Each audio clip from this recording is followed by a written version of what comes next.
हम सभी को बहुत दिनों बाद एक नया वीडियो आ रहा है बायोलॉजी का हमारे इस चैनल में, जिसका टाइटल है reproduction in human beings. Life processes chapter को ख़त्म करने के बाद अभी हम लोग रिप्रोडक्शन इन ऑर्गेनिजम्स, जो कि क्लास 10th का थर्ड चैप्टर माना जाता है बायोलॉजी में, उसी का रिप्रोडक्शन इन ह्यूमन बींग्स जो कि टॉपिक है, उसे हम लोग आज इस वीडियो में कंप्लीट करेंगे। इसके बाद रिप्रोडक्टिव हेल्थ, इसका दूसरा पार्ट आएगा। Then reproduction in human beings ख़त्म हो जाएगा। देन प्लांट रिप्रोडक्शन हम करेंगे। क्रोनोलॉजिकल ऑर्डर में अगर देखें तो कंट्रोल एंड कोऑर्डिनेशन आता है, लेकिन वो आपका सीबीएसई सिलेबस से हट चुका है। इसीलिए हमने डिसाइड किया उसे सिलेबस ख़त्म करने के बाद उसे हम पढ़ा देंगे, जो कि अक्टूबर या नवंबर मंथ में उसको पढ़ाया जाएगा। जिसको सीबीएसई एग्ज़ाम्स के लिए प्रिपेयर कर रहे हैं वो उसे इग्नोर भी कर सकते हैं, या फिर जो एनटीएससी या फिर कम्पिटिटिव एग्ज़ाम्स या फिर फाउंडेशन लेवल का पढ़ रहे हैं वो उसे ज़रूर पढ़े, हम रेकमेंड करेंगे। जो कि वीडियो आएगा नवंबर या अक्टूबर मंथ में। चलिए गाइस, तो शुरू करते हैं रिप्रोडक्शन इन ह्यूमन बींग्स, जो कि हम लोग का टॉपिक है आज का।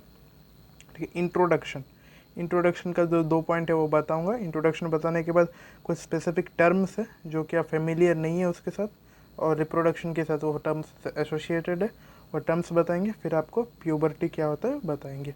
चलिए, इंट्रोडक्शन में कहा गया है reproductive process in human beings is highly एवॉल्व्ड।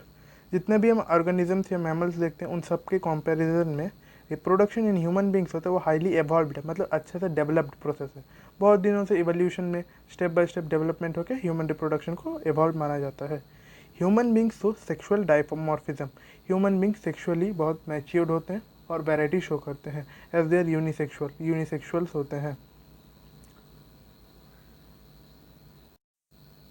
Unisexual का मतलब जिसे नहीं पता होता है बता दें। यूनिसेक्सुअल मीन्स कोई भी सिंगल कैरेक्टर, कोई भी सिंगल जेंडर को कोई ह्यूमन बींग्स फॉलो करते हैं, देन उनसे हम यूनिसेक्सुअल कहते हैं। In human beings, two kinds of sex cells or gametes are involved. The male gametes, that is sperm, and the female gametes, egg और ovum. ह्यूमन बींग्स का जो sex cells होता है उनमें जो गैमेट्स होते हैं वो दो तरह के होते हैं। एक होता है मेल गैमेट को हम लोग स्पर्म कहते हैं, इसका स्ट्रक्चर पूरा हम बताएंगे, और फीमेल का जो होता है एग कहते हैं या फिर ओवम कहते हैं। सिंगल को एग कहा जाता है, सिंगल गैमेट को, या फिर जब ग्रुप में होता है तो हम लोग ओवम कहते हैं। This gamete fuses inside the female's reproductive tract to produce a new individual, जिसे इंटरनल फर्टिलाइजेशन कहते हैं। ये जो गैमेट्स होता है ये फीमेल रिप्रोडक्टिव ट्रैक्ट में जाकर फ्यूज़ होता है, फिर फ्यूज़ होकर न्यू इंडिविजुअल प्रोड्यूस करता है। इस प्रोसेस को हम लोग इंटरनल फर्टिलाइजेशन कहते हैं। जो कि फर्टिलाइजेशन है वो दो तरह का होता है, इंटरनल फर्टिलाइजेशन और एक्सटर्नल फर्टिलाइजेशन। जब जो गैमेट्स होते हैं वो फीमेल रिप्रोडक्टिव ट्रैक्ट अगर इनसाइड में फ्यूज़ होते हैं देन उसे इंटरनल फर्टिलाइजेशन कहा जाता है। अगर फीमेल रिप्रोडक्टिव ट्रैक्ट के बाहर अगर फ्यूज़ हो रहा है मेल गैमेट देन उसे हम एक्सटर्नल फर्टिलाइजेशन कहते हैं। अभी मैं आपको बताता हूँ कुछ इंपॉर्टेंट टर्म्स, ठीक है, जो कि आप फेमिलियर होना ज़रूरी है, ये चैप्टर के साथ आपका आएगा। ठीक है, आप इसे नोट डाउन भी कर सकते हैं। हम इसे नहीं लिखवाएंगे क्योंकि स्लाइड में प्रिपेयर नहीं है, ये कुछ एक्स्ट्रा है, हम बता रहे हैं। गैमेटोजेनेसिस। गैमेटोजेनेसिस का मतलब होता है फॉर्मेशन ऑफ गैमेट्स। जैसे आप मेल गैमेट्स देख पाएंगे, फीमेल गैमेट्स है एग ओवा, मेल गैमेट्स में स्पर्म आ रहा है। ठीक है, इसका फॉर्मेशन, इस प्रोसेस को गैमेटोजेनेसिस कहा जाता है। ये आप कॉपी में नोट डाउन करिए। फिर insemination. Insemination means transfer of sperm into females external genitalia tract. जो फीमेल्स जेनिटिलिया ट्रैक्ट होता है, ठीक है, वेजाइना कहते हैं, एक्सटर्नल जेनिटिलिया, उसमें स्पर्म का ट्रांसफ़र, उस स्पर्म को उस एक्सटर्नल जेनिटिलिया में ट्रांसफ़र कराना, इस प्रोसेस को इंसेमिनेशन कहा जाता है। फिर फर्टिलाइजेशन। फर्टिलाइजेशन मीन्स यह का एग्जाम में पूछा जाता है। Fertilization fusion of male and female gametes को फर्टिलाइजेशन कहा जाता है। जिस फर्टिलाइजेशन के बाद जाइगोट फॉर्मेशन होता है। मेल एंड फीमेल गैमेट्स जब फ्यूज़ करते हैं फर्टिलाइजेशन होता है, तो जाइगोट फॉर्मेशन होता है। फिर इम्प्लांटेशन। इम्प्लांटेशन मीन्स जब जाइगोट जो है यूटेरस के स्पेसिफिक पोजीशन में जाके जब इम्प्लांट होता है उस प्रोसेस को इम्प्लांटेशन कहा जाता है। जब इम्प्लांटेशन के बाद एम्ब्रायोनिक डेवलपमेंट शुरू होता है। Okay, gestation period. Gestation period means zygote formation होने के बाद जब इम्प्लांटेशन से लेके एम्ब्रायो का बर्थ, मीन्स जब चाइल्ड का बर्थ होने तक का प्रोसेस को हम जेस्टेशन पीरियड कहते हैं, जो कि 9 मंथ्स का होता है। और उस जेस्टेशन पीरियड में बहुत सारे वेरिएशंस आते हैं, मतलब 9 मंथ्स का डेवलपमेंट जो पीरियड है वो बहुत तरीके से मीन्स वेरी करते जाता है। और 9 मंथ्स के बाद एक प्योर बेबी निकलता है। उसमें क्या क्या हर एक मंथ में क्या क्या डेवलपमेंट चेंजेस आता है वो हम बता देते हैं आपको। देखिए जो चेंजेस आता है वो एक्स्ट्रा पार्ट है, आपको नहीं पूछेगा, लेकिन आप उसे नोट डाउन कर सकते हैं। आफ्टर 1 मंथ मीन्स इम्प्लांटेशन के बाद का जो 1 मंथ का पीरियड आता है, फर्स्ट 1 मंथ है, उसमें हार्ट का फॉर्मेशन होता है, जो पंपिंग ऑर्गन है हार्ट, उसका फॉर्मेशन होता है। Then at the end of the 2 months means 2 महीने के बाद लिम्स और 4 डिजिट्स आने लगता है। फिर टू फिर 3 महीने के अंदर अंदर मेजर ऑर्गन्स जो होते हैं, लिवर, किडनी, वो सब का फॉर्मेशन शुरू हो जाता है। 5th मंथ के अंदर अंदर बॉडी हेयर, आईलैशेस, लिम्स का फॉर्मेशन हो जाता है। 24th वीक में, जो कि 6 मंथ्स भी हम कहेंगे, उसमें आईलिड्स का फॉर्मेशन होता है, बोनी स्ट्रक्चर बनता है। और जब 9 मंथ्स में फुल्ली डेवलप्ड फीटस तैयार हो जाता है, जिसे हम एम्ब्रायो भी कहते हैं। नेक्स्ट हम लोग बात करेंगे प्यूबर्टी। प्यूबर्टी क्या होता है, ये भी एक टर्म है। It is the beginning of the development of sexual maturity. जो प्यूबर्टी मीन्स जो आप सेक्सुअली डेवलप हो जाते हैं, जैसे कि अभी आप लोग का एज है 13 से लेके 15 ईयर्स तक के होंगे आप लोग सेक्सुअली मैच्योर हैं, मीन्स आप भी प्यूबर्टी के एज के अंदर आते हैं। It is the age at which reproduction of sex hormones begin and the boy and girl become sexually mature.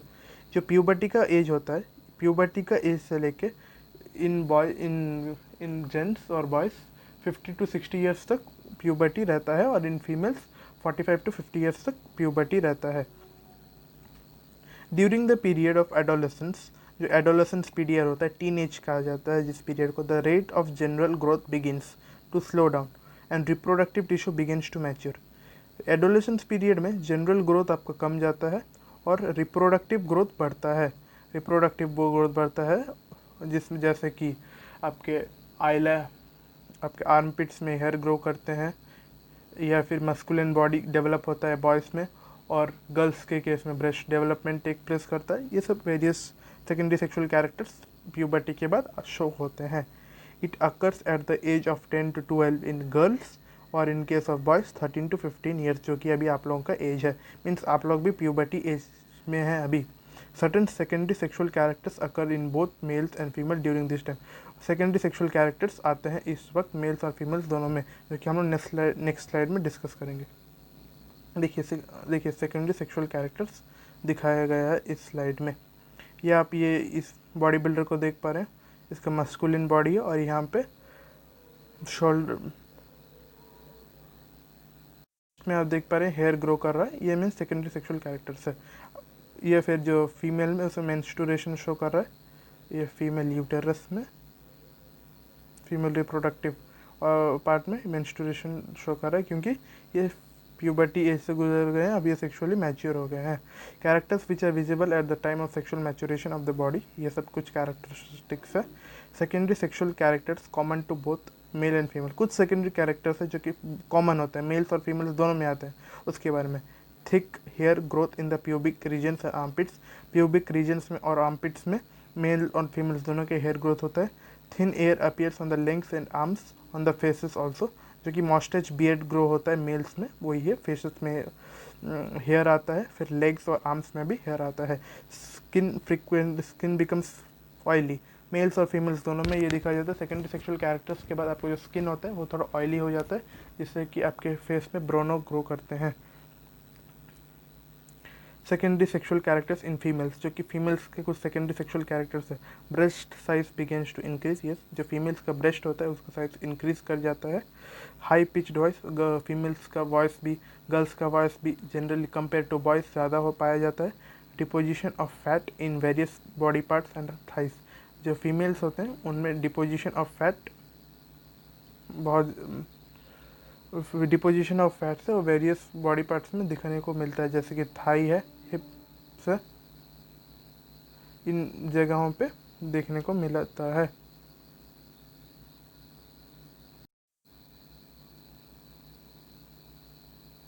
फिर हम बात करेंगे मेल रिप्रोडक्टिव सिस्टम, ठीक है। ये आप देख पा रहे हैं स्ट्रक्चर मेल रिप्रोडक्टिव सिस्टम का।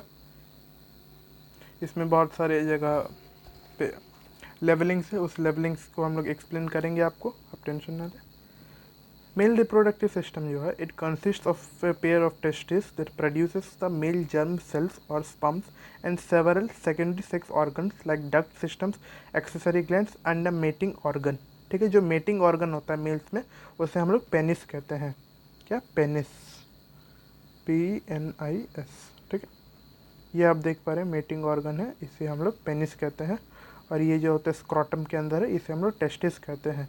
ये जो हम लेबलिंग से दिखाया जा रहा है स्क्रॉटम, ये टेस्टिस एक सैक लाइक स्ट्रक्चर होता है जो कि दो टेस्टिस को होल्ड करके रखता है स्क्रॉटम।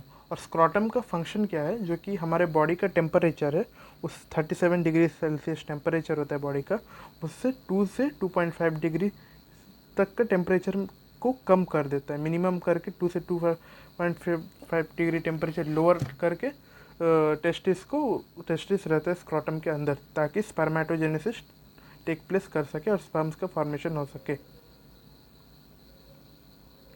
जो आप ये टेस्टिस देख पा रहे हैं, ये ओवल शेप का है, पिंक कलर में आप देख पा रहे हैं। ये टेस्टिस ये ओवल शेप का होता है, जिसका लेंथ 4 to 5 सेंटीमीटर होता है। मैं इधर लिख देता हूँ, 4 to 5 सेंटीमीटर उसका लेंथ होता है। और जो ब्रेड्थ है उसका 2 से 3 सेंटीमीटर होता है। और जो ये आउटर मोस्ट लेयर है टेस्टिस का, वो कवरिंग होता है डेंस फाइबरस मेम्ब्रेन, जो कि टूनिका एल्बुजिना होता है। टूनिका एल्बुजिना आप जब हायर क्लास में जाएंगे पढ़ेंगे, उससे वो कनेक्टेड होता है, जो कि डेंस फाइबरस फिलामेंट्स होता है, मेम्ब्रेन्स। उसके बाद जो टेस्टिस होता है, उस टेस्टिस में 250 कंपोनेंट्स ऑफ टेस्टिकुलर लोब्यूल्स रहता है, 250 कंपोनेंट्स। देखिए अभी सेकंड पॉइंट क्या बोल रहे हैं, देखते हैं। दीज टेस्टिस के बारे में आपको एक्सप्लेन किया, वही यहाँ पे कहा गया है। These are the primary sex organs which are ovoid in shape या ओवल इन शेप कहते हैं, and are responsible for the formation of sperm and male sex hormone testosterone. जो मेल, देखिए दो टाइप के सेक्स हार्मोन्स होते हैं, एक होता है ईस्ट्रोजन, प्रोजेस्टेरॉन, ठीक है, जो कि फीमेल्स में पाया जाता है, और मेल्स में इसकी क्वांटिटी बहुत कम होता है। और मेल्स में एक हार्मोन होता है जिसे हम टेस्टोस्टेरोन कहते हैं, वो कि ज़्यादा पाया जाता है, जो कि लेडिक सेल से उसका सिक्रेशन होता है टेस्टोस्टेरोन का। In addition to regulating the formation of sperm, testosterone brings about changes in appearance in the boys. ठीक है, टेस्टोस्टेरोन प्लस स्पर्मेटोजेनेसिस में नहीं, और सेकेंडरी सेक्सुअल कैरेक्टर्स में जो चेंजेस आते हैं उसके लिए भी रिस्पॉन्सिबल होता है, जो कि प्यूबर्टी में आता है, यही कहा गया है इस पॉइंट में। The testis are located outside the abdominal cavity. Yes, जो टेस्टिस होता है वो एब्डोमिनल कैविटी के बाहर में होता है, ये आप देख पाए एब्डोमिनल कैविटी के बाहर है। They are actually found hanging, ये हैंगिंग होता है, and actually found in hanging in a pouch like structure called scrotum. ये आप स्क्रॉटम देख पाए, इस पाउच लाइक स्ट्रक्चर में ये ड्रॉन होता है। अब मैं इसे इरेज कर देता हूँ, इरेज करके फिर से आपको इन डिटेल पूरा आपको डायग्राम समझाऊंगा। देखिए ये है मेल रिप्रोडक्टिव सिस्टम। ठीक है, अभी आप लोग का टेस्टिस का एनाटॉमिकल स्टडी नहीं है, क्लास 10th में, फाउंडेशन में भी नहीं है, इसीलिए मैं आपको नहीं करा रहा हूँ। जब आप 12th में जाएंगे तो इसका एनाटॉमिकल स्टडी करेंगे, बट आउटर स्ट्रक्चर का स्टडी आप करें। तो ये जो पिंक कलर से देख पा रहे हैं, इसमें टेस्टिस होता है। ठीक है, ये टेस्टिस के अंदर टेस्टिकुलर लोब्यूल्स प्रेजेंट होते हैं। ठीक है, टेस्टिकुलर लोब्यूल्स के अंदर जो कि 250 पाए जाते हैं टेस्टिकुलर लोब्यूल्स, उसके अंदर सेमिनिफेरस टेब्यूल्स रहते हैं। ठीक है, एक टेस्टिकुलर लोब्यूल के अंदर 1 से 3 तक सेमिनिफेरस टेब्यूल्स पाए जाते हैं। ठीक है, जो स्पर्मेटोजेनेसिस का प्रोसेस होता है वो टेस्टिस के अंदर सेमिनिफेरस टेब्यूल्स में होता है। सेमिनिफेरस टेब्यूल में होने के बाद वो रेटी टेस्टिस, जो कि टेस्टिस के अंदर ही होता है, एक पाथवे है। सेमिनिफेरस टेब्यूल के बाद वो रेटी टेस्टिस में आके पहुंचता है। रेटी टेस्टिस में आने के बाद वो वासा इफरेंशिया, क्या वासा इफरेंशिया कहते हैं उसे, वासा इफरेंशिया। ठीक है, वासा इफरेंशिया में आता है। वासा इफरेंशिया में आने के बाद ये आप इधर आपका स्ट्रक्चर दिखा रहा है, आउटर स्ट्रक्चर है एपिडिडाइडिमिस, क्या कहते हैं, एपिडिडाइडिमिस। ठीक है, वासा इफरेंशिया के बाद वो जो स्पर्म है वो एपिडिडाइडिमिस में आता है। एपिडिडाइडिमिस में आने के बाद फिर ये वासा डिफरेंस, ये आप देख पा रहे हैं, ये जो ये पाइप लाइक ऑर्गन गया है, ये आपका इधर ऑप्शन में भी आपको दिखा रहा है, लेबलिंग है आपका, लेबल इसे कहते हैं वासा डिफरेंस। वासा डिफरेंस में आने के बाद फिर वासा इफ डिफरेंस से निकलने के बाद यहाँ पे प्रोस्ट या फिर एक्सेसरी जो डक्ट्स है, एक्सेसरी डक्ट्स का यहाँ तक फंक्शन होता है, मीन्स वासा डिफरेंस तक एक्सेसरी डक्ट्स का फंक्शन होता है। फिर एक्सेसरी ग्लैंड्स फंक्शन करते हैं। जैसे एक्सेसरी ग्लैंड्स में रहता है प्रोस्टेट ग्लैंड, जो कि मैं इधर आपको रेड कलर से दिखा रहा हूँ, यह प्रोस्टेट ग्लैंड, ये प्रोस्टेट ग्लैंड। फिर ये है बल्बो यूरेथ्रल ग्लैंड, ठीक है। ये एक्सेसरी ग्लैंड्स होते हैं जो कि मेल रिप्रोडक्टिव सिस्टम में फंक्शन करते हैं, ठीक है। और ये एपिडिडाइडमिस, वासा डिफरेंस, रेटिटेस्टिस, ये सब जो कहा इसे हम लोग एक्सेसरी डक्ट्स कहते हैं, ओके। अभी एक्सेसरी वासा डिफरेंस के बाद एक्सेसरी ग्लैंड्स का क्या फंक्शन है, आइए देखते हैं। जो प्रोस्टेट ग्लैंड होता है, प्रोस्टेट ग्लैंड जो यूरेथ्रा में सराउंडेड रहता है और ये प्रोड्यूस करता है मिल्की सब्सटेंस, ठीक है। मिल्की सब्सटेंस जो कि स्पर्म सेल्स के साथ स्पर्म सेल्स के साथ मिलके सीमेन बनाता है। सीमेन क्या होता है, वो जो मिल्की सब्सटेंस है उसे एक मोटिलिटी प्रोवाइड किया जाता है थ्रू प्रोस्टेट ग्लैंड, और उस मिलके वो सीमेन बनता है, मिल्की फ्लूइड बनता है। फिर जो बल्बो यूरेथ्रल ग्लैंड होता है, जिसे हम लोग कॉपर्स ग्लैंड भी कहते हैं, वो अटैच्ड रहता है यूरेथ्रा के साथ, ठीक है। वो बल्बो यूरेथ्रल ग्लैंड होता है, वो जिसे हम कॉपर्स ग्लैंड भी कहते हैं, वो यूरेथ्रा के साथ अटैच्ड होता है। वो आता है प्रोस्टेट ग्लैंड के बाद, ठीक है। वो सिक्रेट करता है म्यूकस फ्लूइड, जो कि लुब्रिकेशन ऑफ पेनिस का जब लुब्रिकेशन होता है, मीन्स वो जो सीमेन है जब पेनिस से जब निकलता है तो वो इजीली निकल के फीमेल रिप्रोडक्टिव ट्रैक्ट में एंटर करे। इस प्रोसेस जो इजीली ट्रांसफर हो, उसका फंक्शन बल्बो यूरेथ्रल ग्लैंड का होता है, जो कि आप देख पा रहे हैं बल्बो यूरेथ्रल ग्लैंड है, okay? यही था। और जो पेनिस हम कह रहे हैं, आप देख रहे हैं ये पेनिस है, ये पेनिस तो ये होता है मेल एक्सटर्नल जेनिटेलिया, ठीक है। जो पेनिस है ये मेल एक्सटर्नल जेनिटेलिया होता है। और ये आप देख पा रहे हैं, जिसे हम लोग ये स्ट्रक्चर देख रहे हैं आप इधर, ये स्ट्रक्चर मैं फिर से आपको इरेज करके अच्छे से बताता हूँ। इरेज और ये जो आप देख रहे हैं ये स्ट्रक्चर, इसे हम लोग फोरस्किन कहते हैं। जो पेनिस का फोरस्किन होता है, ठीक है, फोरस्किन कहते हैं।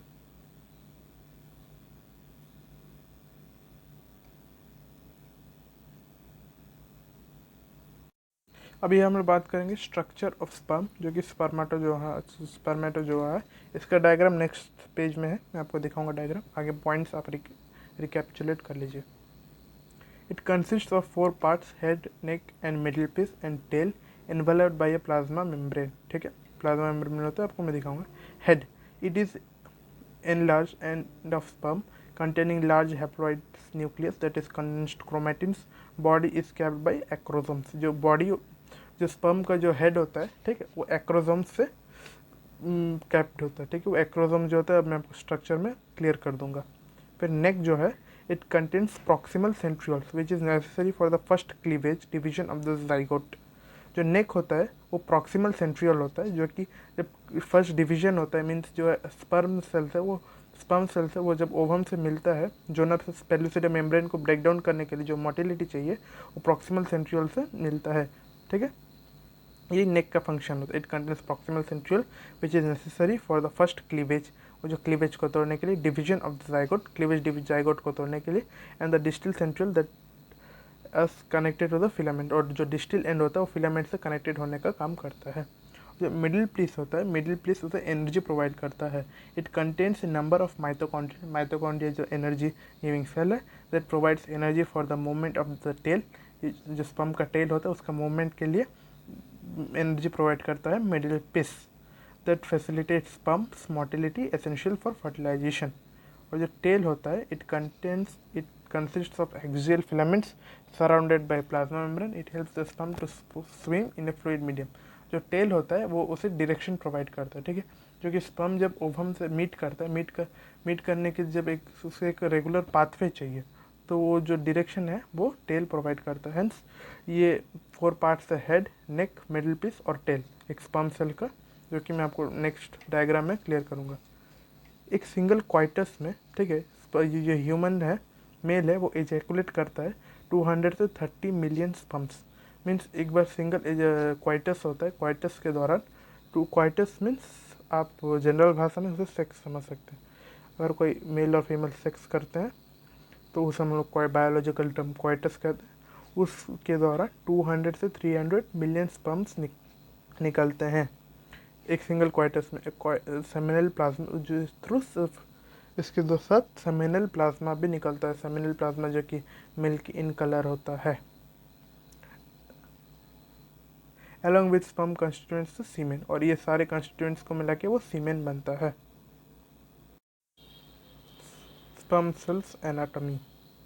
स्पर्म सेल्स एनाटॉमी में आप देख पाएंगे जो हेड होता है, ये हेड जो कि कंसिस्ट करता है एक्रोसोम्स से, यहाँ पे एक्रोसोम्स प्रेजेंट होते हैं, एक्रोसोम्स, ठीक है।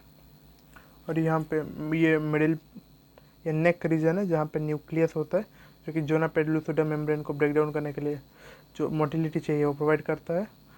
और ये मिडिल प्लेस है, ये देख पा रहे हैं मिडिल प्लेस है, ये मिडिल प्लेस जो है एनर्जी प्रोवाइड करता है, ताकि एनर्जी प्रोवाइड करता है ताकि स्पर्म सेल ट्रांसफ़र हो सके। और ये जो टेल देख पा रहे हैं आप, ये टेल इतना लंबा सा, ये टेल आपको डायरेक्शन प्रोवाइड करता है। अगर मैं इरेज सॉल्व करूँ, ये कंप्लीट डायग्राम है स्पर्म सेल का, ठीक है। ये स्पर्म सेल ऐसा देखने को होता है जिसके कि 4 पार्ट्स है, हेड, न्यूक्लियस, माइटोकॉन्ड्रिया और टेल। आई होप आपको स्पर्म सेल समझ में आ गया होगा। अभी हम लोग बात करेंगे फीमेल रिप्रोडक्टिव सिस्टम के ऊपर, ठीक है।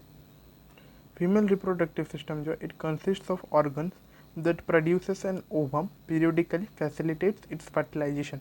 जो फीमेल रिप्रोडक्टिव स्ट्रक्चर होता है, फीमेल रिप्रोडक्टिव ऑर्गन है, वो प्रोड्यूस करता है ओवम, ठीक है, या फिर एग भी प्रोड्यूस करता है ये ओवम, ठीक है, पीरियोडिकली। और जो पीरियड वो जब प्रोड्यूस करता है तब जब इंसेमिनेशन होता है और प्रोड्यूस करने के बाद क्वाइटस अगर टेक प्लेस करता है मेल और फीमेल में, तब जो स्पर्म है वो स्पर्म ये ओवम से जाके मिलता है, मिलने के बाद फर्टिलाइजेशन होता है, ठीक है। और ये जो फंक्शन है पीरियोडिकली होता है।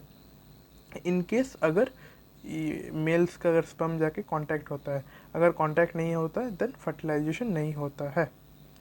बट ओवम का प्रोडक्शन पीरियोडिकली कंटिन्यूस प्रोसेस है, वो होता है। Ovum periodic facilitates fertilization and growth of the fetus. The female reproductive system includes ovaries.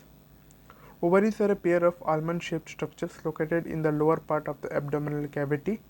When a girl child is born, her ovaries contain thousands of immature egg cells or follicles. After puberty, two ovaries, the mature follicle is Graafian follicle. It contains a single ovum, hence one egg is produced every month by one of the ovary. ठीक है। इसमें कहा गया है कि जो ovaries होता है वो आलमंड शेप का स्ट्रक्चर होता है, ठीक है, जो कि लोकेटेड होता है lower part of the abdominal cavity में, ठीक है। ओवरी जो है lower part of the abdominal cavity में सिचुएटेड होता है।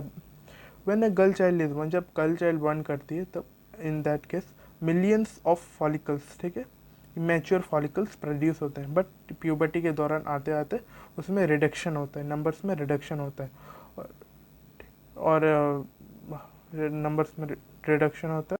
प्यूबर्टी के बाद बस कुछ ही फॉलिकल्स होते हैं जो कि मैच्योर हो पाते हैं, मैच्योर होकर ग्राफियन फॉलिकल्स बनते हैं। इट कंसिस्ट जो कि सिंगल ओवम में फिर बनते हैं। Egg is produced every month by one the ovary. जो एग्स प्रोड्यूस होता है वो हर महीने प्रोड्यूस होता है। जब वो फ्यूज़ नहीं कर पाता है स्पर्म के साथ, देन मेंस्ट्रुअल साइकिल के द्वारा उसका ब्रेकडाउन हो जाता है।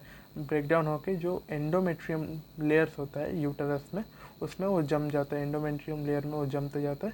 फिर मेंस्ट्रुअल साइकिल के दौरान उसका एंडोमेट्रियम लेयर का ब्रेकडाउन होता है, ब्रेकडाउन होकर ब्लड वेसल्स आ जाता है, जो कि मेंस्ट्रुअल साइकिल का पार्ट है, मैं आपको इन डिटेल बताऊंगा। और फिर सेकेंडरी सेक्स ऑर्गन्स जो होता है, तो accessory organs in the female reproductive, जो कि एक्सेसरी ऑर्गन्स होता है वो ओविडक्ट होता है, यूटरस होता है, सर्विक्स होता है और वेजाइना होता है। वेजाइना जो है एक्सटर्नल जेनिटिलिया, फीमेल एक्सटर्नल जेनिटिलिया कहा जाता है वेजाइना को, ठीक है। फेलोपियन ट्यूब, फेलोपियन ट्यूब में इम्प्लांटेशन होता है, ठीक है, सॉरी, फेलोपियन ट्यूब में फर्टिलाइजेशन होता है, माफ़ करिएगा, फेलोपियन ट्यूब में फर्टिलाइजेशन होता है। द फेलोपियन ट्यूब और oviduct are a pairs of thin tubes that leads from the ovaries to the uterus. एक थिन पाइप के जैसा होता है जो ओवरीज से लेके यूटरस तक को कनेक्ट करता है, जिसे हम लोग फेलोपियन ट्यूब कहते हैं। Each fallopian tube has an outer funnel shaped part होता है, जो हम नेक्स्ट स्लाइड में आपका डायग्राम में दिखाएंगे, through which it receives the male ovum, ठीक है। जो मेल ओवम रिलीज होता है वो रिसीव करता है, और रिलीज फ्रॉम द ओवम, ठीक है, रिसीव करता है। फिर जाके ओवरीज से जो ओवम रिलीज होता है उन दोनों का फर्टिलाइजेशन वहाँ पे टेक प्लेस करता है। एम्पुलरी रीजन में, फैलोपियन ट्यूब में जो एम्पुलरी रीजन है वहाँ पे फर्टिलाइजेशन टेक प्लेस करता है। The ovum is pass down through the duct into the uterus. The fertilization of ovum by the sperm also occurs inside the fallopian tube, जो कि मैं आपको जस्ट आगे बताया। I am sorry, implantation fallopian tube में take place नहीं करता है, जो कि यूटेरस में करता है।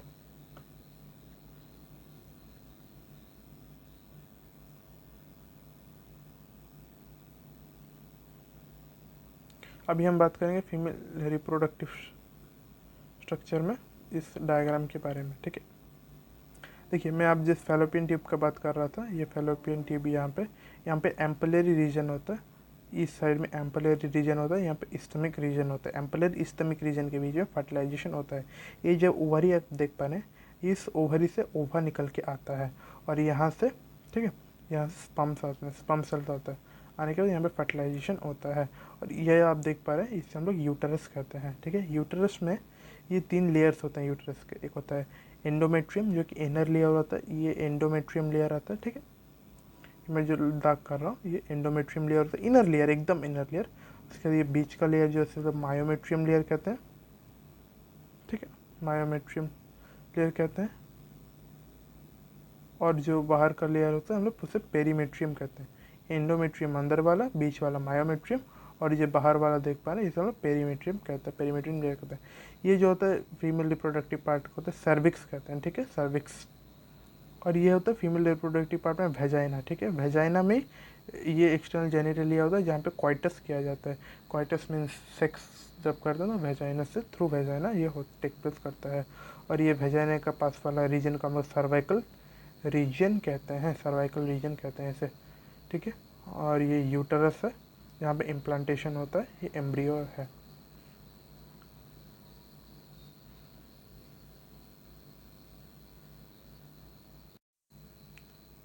ये जो आप डायग्राम देख पा रहे हैं, इसमें ग्राफियन जो कि प्राइमरी फॉलिकल्स जो कि सीक्रेट होते हैं फीमेल्स में, वो प्राइमरी फॉलिकल कैसे ओवन में बनता है इसका पूरा दिखाया गया है इस डायग्राम में। ये मैं आपको बताता हूँ। ये जो प्राइमरी फॉलिकल्स है, ये millions of primary follicles foetal stage से गर्ल चाइल्ड में ग्रो करना शुरू हो जाता है। प्यूबर्टी में आते आते कुछ प्राइमरी फॉलिकल्स का लेवल कम जाता है, ठीक है। जो ब्लड वेसल्स होते हैं, ब्लड वेसल से ये प्राइमरी फॉलिकल मिलके ग्रो करते हैं, साथ में हार्मोन्स जैसे कि ईस्ट्रोजन, ठीक है, और प्रोजेस्टेरॉन, ठीक है, प्रोजेस्टेरॉन, ईस्ट्रोजन और जो प्रोजेस्टेरॉन हार्मोन्स होते हैं ये हेल्प करते हैं फॉलिकल्स का ग्रोथ में, ठीक है। फॉलिकल्स का ग्रोथ में हेल्प करने के बाद जो प्राइमरी फॉलिकल है वो ग्रो करने लगता है, ग्रो करके टर्शरी फॉलिकल बनाता है। ये आप डायग्राम से देख पा रहे हैं, प्राइमरी फॉलिकल ब्लड वेसल्स और एस्ट्रोजन प्रोजेस्टेरॉन को हार्मोन का हेल्प से टर्शरी फॉलिकल बनाता है। टर्शरी फॉलिकल से फिर ये ग्राफियन फॉलिकल में डेवलप होता है। ये आप डायग्राम में देख पा रहे हैं, ग्राफियन फॉलिकल में डेवलप हो पा रहा है। ग्राफियन फॉलिकल में डेवलप होने के बाद ये कॉर्पस ल्यूटियम ओवम बन जाता है। ये ओवम बन जाता है। ये ओवम जब ये ओवम बनता है, ओवम से फिर कॉर्पस ल्यूटियम में डेवलप होता है, ओवम बन जाता है। ओवम बनने के बाद अगर ओवल्यूशन टेक प्लेस करता है, मीन्स अगर मेल का जो स्पर्म है वो ओवम के साथ अगर फ्यूज़ करता है, फर्टिलाइजेशन होता है, देन कॉर्पस ल्यूटियम का फॉर्मेशन होता है, ठीक है। कॉर्पस ल्यूटियम का फॉर्मेशन होता है। अगर फ्यूजन नहीं हो पाता है, देन जो डेवलपिंग कॉर्पस ल्यूटियम है उसका ब्रेकडाउन हो जाता है, rupture of the corpus luteum take place करता है, फिर होके मेंस्ट्रुअल साइकिल शुरू होता है। अभी हम लोग बात करेंगे फर्टिलाइजेशन के बारे में पूरा, ठीक है। फर्टिलाइजेशन कैसा होता है in human being? Fertilization is internal. मैं आपको प्रीवियस स्लाइड में बताया, the male gametes sperms are released inside the female genitalia. जो मेल गैमेट्स होते हैं स्पर्म्स, वो क्वाइटस के दौरान फीमेल एक्सटर्नल जेनिटिलिया से एंटर करता है फीमेल बॉडी में, ठीक है। जो फीमेल एक्सटर्नल जेनिटिलिया होता है वो होता है वेजाइना। मैं आपको लिख के बता देता हूँ इधर, वेजाइना फीमेल एक्सटर्नल जेनिटिलिया होता है ये, जिससे कि स्पर्म एंटर करता है during sexual intercourse. Sexual intercourse biological term है, ठीक है। इसे हम लोग, इसे आप लोग नॉर्मल सेक्स समझ लीजिए, सेक्स, ठीक है। और the sperms are highly active, जो स्पर्म्स होते हैं वो हाईली एक्टिव होते हैं। और एक बात आपको एक स्टैट्स टाइप के रूप में आप याद रखिए, एक क्वाइटस के दौरान या सेक्स के दौरान 200 से 300 मिलियन स्पर्म्स रिलीज होता है, ठीक है। उसमें से जो 60% स्पर्म्स होता है वो नॉर्मल इन शेप होते हैं, ठीक है, नॉर्मल इन शेप होते हैं।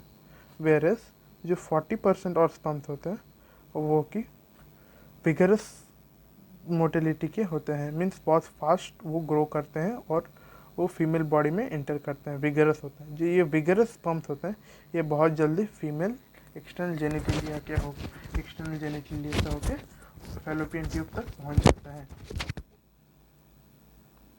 ये the sperms are highly active, जो मोटाइल एक्टिव स्पर्म्स होते हैं वो पहुंच जाते हैं मिलियंस ऑफ स्पर्म्स के अंदर। Millions of sperms are released, जैसे कि आपको बताया हमें 200 से 300 मिलियंस निकलते हैं released in the vagina and they moved upward through cervix, cervix से होते हुए एंड द यूटर, सर्विक्स यूटरस से होते हुए वो फैलोपियन ट्यूब तक पहुंच जाते हैं in the oviduct where they encounter the egg, जो कि ओवम से जो एग निकलता है उससे जाके मिलते हैं। Finally in the fallopian tube one sperm fertilizes the ovum, fallopian tube में जो एम्पुलरी इस्टमिक रीजन होता है वहाँ पे फर्टिलाइजेशन टेक प्लेस होता है। Sperm fertilize ovum after the fusion of the sperm and zygote sperm, fertilization के बाद जाइगोट का फॉर्मेशन होता है। Fertilization is marked by the absence of the menstrual cycle.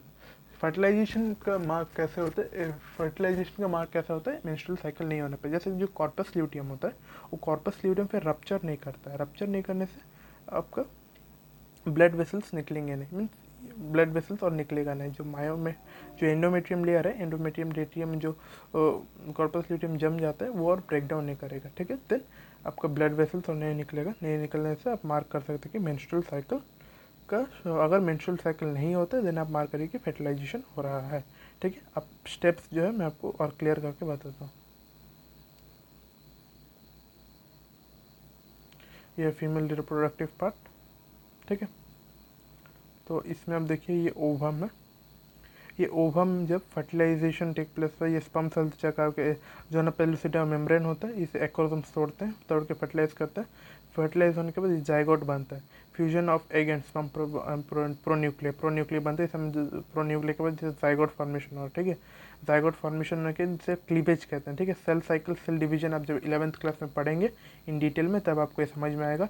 2 cell से 4 सेल बनेगा, 4 सेल से 8 सेल बनेगा, ये सेल साइकिल, सेल डिवीजन होता है।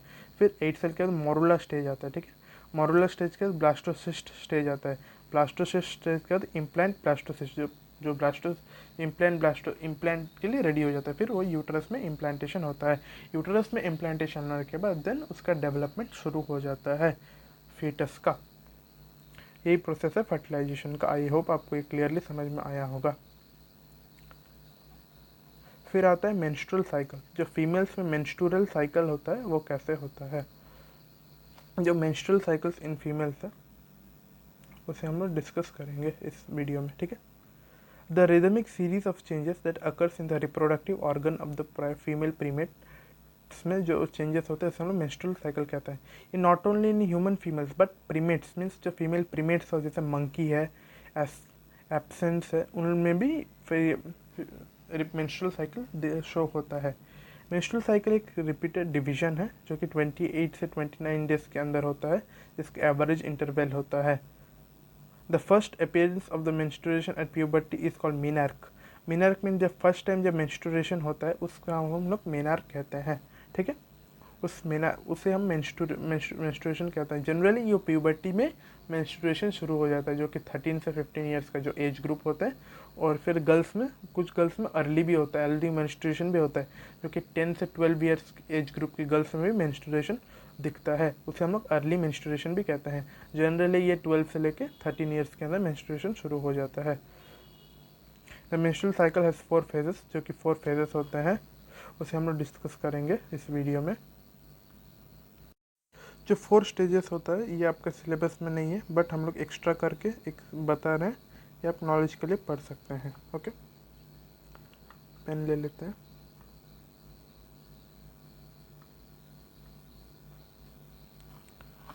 जो कि फर्स्ट फेज होता है उसे हम लोग मेंस्ट्रुअल फेज कहते हैं, ठीक है। मेंस्ट्रुअल फेज, मेंस्ट्रुअल फेज 3 से लेके 5 डेज का होता है, जिसमें 3 टू लेके, जिसमें जो एंडोमेट्रियम है यूट्रस में उसका ब्रेकडाउन होता है, ब्रेकडाउन होकर ब्लड फ्लो होता है, ब्लड वेसल्स निकलते हैं मेंस्ट्रुअल फेज में।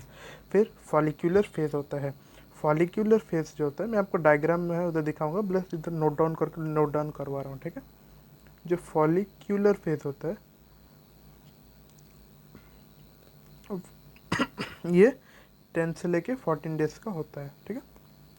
जो फॉलिक्यूलर फेज है वो 10 से लेके 14 डेज का होता है। इसमें जो प्राइमरी फॉलिकल है वो डेवलप करता है ग्राफियन फॉलिकल में, ठीक है। जो फीमेल बॉडी में जो प्राइमरी फॉलिकल निकलता है वो ग्राफियन फॉलिकल में डेवलप करता है, जिसका ड्यूरेशन 14 डेज होता है, ठीक है। उसके बाद आता है ल्यूटियल फेज, ठीक है, सॉरी, उसके बाद आता है ओव्यूलेटरी फेज, ठीक है। ओव्यूलेटरी फेज जो कि सबसे शॉर्टर होता है, कितना, सबसे, ओव्यूलेटरी फेज ये 1 डे, 1 दिन का होता है, ठीक है, जहाँ पे ओव्यूलेशन होता है। और ओव्यूलेटरी फेज में ल्यूटिनाइजिंग हार्मोन का सिक्रेशन सबसे ज़्यादा होता है, और यहाँ पे रप्चर ऑफ ग्राफियन फॉलिकल भी कर सकता है, ओके, ओव्यूलेशन टेक प्लेस भी करता है। 14 से 15th डे माना जाता है, इसमें ओव्यूलेशन के चांसेस सबसे ज़्यादा होता है। फिर आता है ल्यूटियल फेज, ठीक है, ल्यूटियल फेज, या फिर इसे हम लोग सिक्रेटरी फेज भी कहते हैं, ल्यूटियल फेज, ठीक है। ल्यूटियल फेज में क्या होता है, जो मैच्योर ग्राफियन फॉलिकल है वो कॉर्पस ल्यूटियम में बन जाता है। कॉर्पस ल्यूटियम में बनने के बाद ये एक्सेसिव अमाउंट में हार्मोन सिक्रेट करता है, जो कि ईस्ट्रोजन होता है। ये ल्यूटियल फेज में होता है, ईस्ट्रोजन, प्रोजेस्ट्रॉन, ये सब हार्मोन ये सिक्रेट करता है, तो ईस्ट्रोजन, प्रोजेस्ट्रॉन ये सिक्रेट करता है। और अगर फर्टिलाइजेशन टेक प्लेस नहीं करता है, देन जो एंडोमेट्रियम का जो वाल है, एंडोमेट्रियम का वाल से एंडोमेट्रियम वाल को अगेन थिकनिंग करता है, अगेन थिकनिंग होता है ल्यूटियल फेज में। जो एंडोमेट्रियम वाल है वो अगेन थिकनिंग होना शुरू होता है। थिकनिंग होने के बाद फिर जब मेंस्ट्रुअल फेज आता है नेक्स्ट मंथ में, जब फिर से 28th डे पे जब मेंस्ट्रुअल फेज आता है, देन वो जो एंडोमेट्रियम वाल जो थिकनिंग हुआ था वो ब्रेक डाउन करता है। यही कंप्लीट साइकिल होता है मेंस्ट्रुअल साइकिल का। आई होप आपको समझ में आया होगा पूरा। आइए मैं अभी आपको और क्लियर करके इस डायग्राम में दिखाता हूँ। आपको मेंस्ट्रुअल साइकिल आपके सिलेबस में जितना था उससे ज़्यादा ही हमने पढ़ाया है। देखिए, ये है मेंस्ट्रुअल फेज, जिसे हम लोग मेंसेस कहते हैं, जो कि 3 to 5 डेज का होता है, 3 to 5 डेज का होता है। फिर होता है फॉलिक्यूलर फेज, जो कि 10 to 14 डेज में होता है, जहाँ पे इस्ट्रोडल उसके इस्ट्रोडल मीन्स इस्ट्रोजन या फिर प्रोजेस्ट्रॉन का सिक्रेशन होता है, और यहाँ पे फॉलिकल्स का डेवलपमेंट होता है।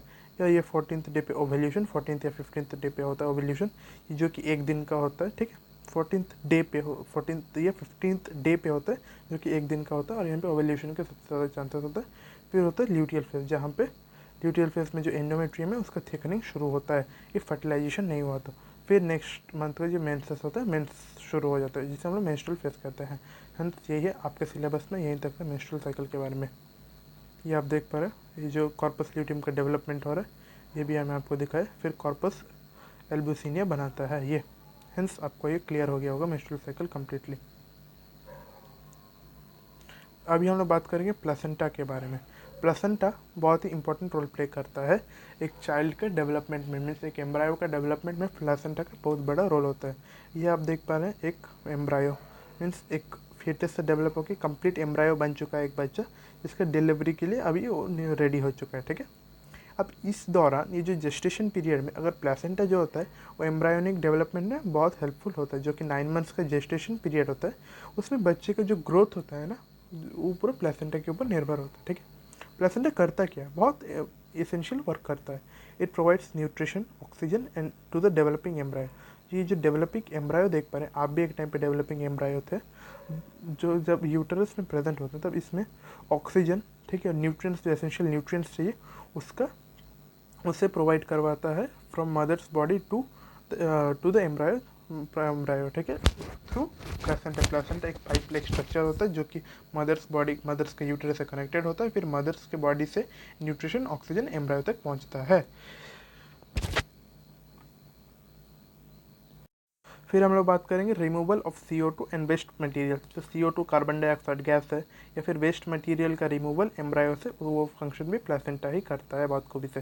फिर प्लेसेंटा जो होता है endocrine gland. Endocrine tissue means आप कंट्रोल कोऑर्डिनेशन नहीं पढ़े, आपको एंडोक्राइन नहीं पता। एंडोक्राइन मीन्स जो हार्मोनल ग्लैंड करता है, एंडोक्राइन ग्लैंड को, जो कि हार्मोन सिक्रेट करता है, ठीक है। और जो प्लेसेंटा होता है वो एंडोक्राइन टिश्यू की तरह भी वर्क करता है, कैसे कि जो कि सेवरल हार्मोन सिक्रेट कर देता है, जैसे कि SCG human coronary gonadotropin, human placental lactogen HPL, oestrogen, progesterone, which are essential for pregnancy. Pregnancy के दौरान ये सब हार्मोन्स बहुत ही ज़रूरी होता है। ये अगर हार्मोन्स रहेंगे तो प्रेगनेंसी बहुत अच्छे से होगा। तो जो प्लेसेंटा होता है वो सिचुएशन को समझते हुए ये सब हार्मोन्स को सिक्रेशन करता है, इसलिए हम लोग कहते हैं कि placenta as a endocrine organ also, ठीक है। मैं आपको इरेज कर देता हूँ, आप होप क्लियर हो जाए, आप ये पूरा एक बार देख लीजिए।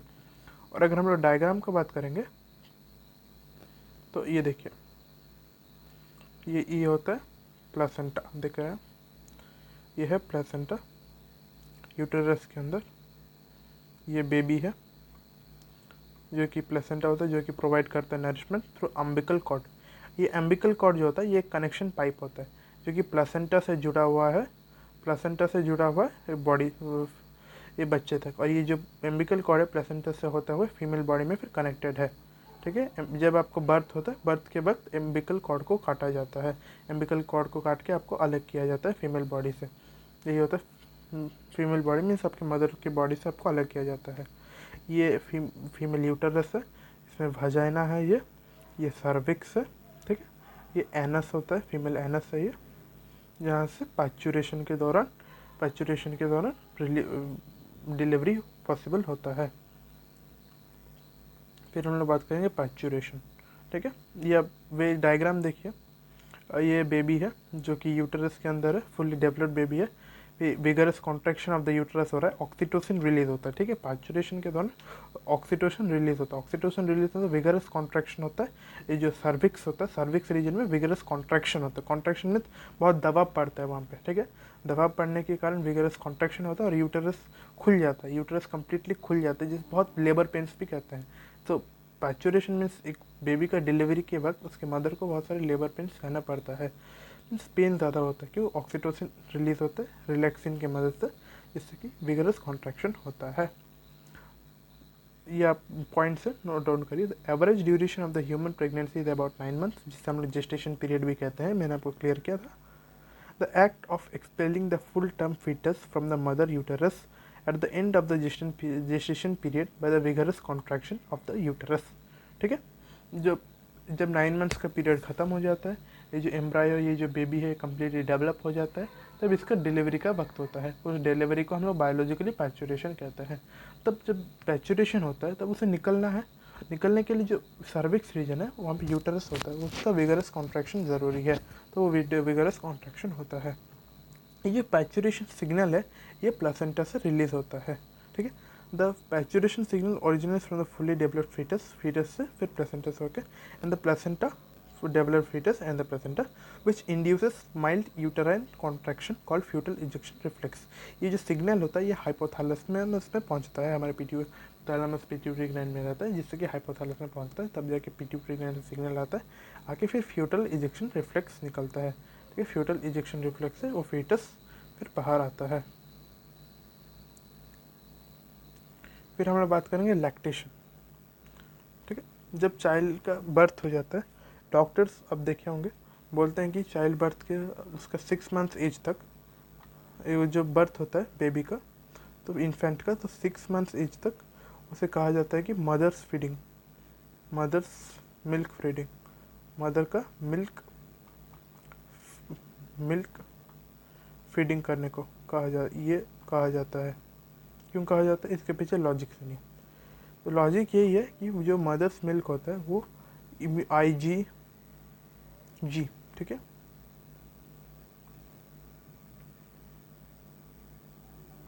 Sorry IgA IgA antibody contain करता है, ठीक है। IgA एंटीबॉडी जो होता है वो इम्यूनिटी प्रोवाइड करता है, ठीक है, जो कि कोलेस्ट्रम भी कहते हैं, ठीक है, कोलेस्ट्रम आप लिख सकते हैं इसे कोलेस्ट्रम, ठीक है। जो मदर्स मिल्क होता है वो कोलेस्ट्रम कंटेन करता है और वो IgA होता है उसमें एंटीबॉडी, ठीक है, जो कि इम्यूनिटी आपको प्रोवाइड करता है। इसके अलावा इसमें न्यूट्रिएंट्स रहते हैं जैसे कैल्शियम फैट्स, और कैल्शियम फैट्स रहते हैं, लैक्टोज रहता है, ठीक है, जो कि बेबी इम्यूनिटी में बहुत ही मददगार होता है। इसीलिए 6 मंथ्स तक बेबी को बस मदर्स फीडिंग, ब्रेस्ट फीडिंग ही सजेस्टिव मेजर होता है।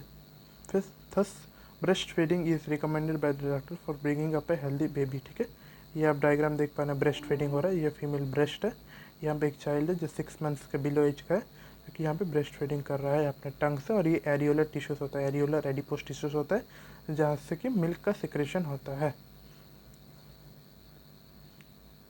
तो थैंक यू, ये हम लोग का वीडियो यहाँ पे ख़त्म होता है।